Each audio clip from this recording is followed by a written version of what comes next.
Les deux catégories de personnes.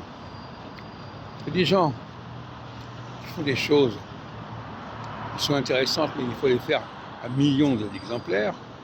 Donc, ce qu'ils font, eux, c'est une goutte dans l'océan. Et puis, il y a ceux qui sont seuls à faire quelque chose. Et donc, il n'y a pas besoin de beaucoup de monde pour faire ces choses-là. Voilà, donc il y a deux catégories, la quantitative et la qualitative. Il y a des hommes qui sont là pour faire des choses. À eux seuls, ils peuvent changer le monde.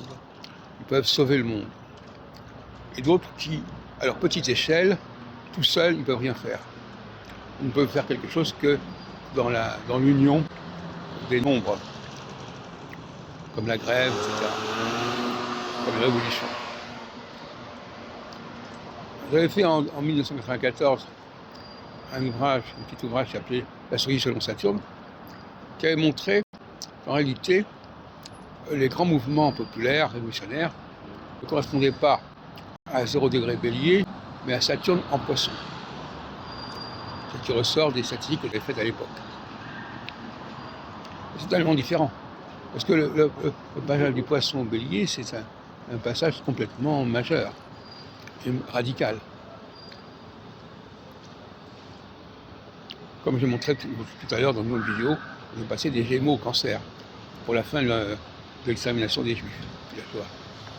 Eh bien, là, on passe du Poisson en 89, enfin, tous les 30 ans de révolution, 1830, 1841, on passe de une période populaire, de grands mouvements populaires, mouvements de grève, y compris en 1995, qui font partie de la série, à une période, au contraire, où il y a une dictature, il y a quelqu'un qui prend le pouvoir, comme Robespierre par exemple.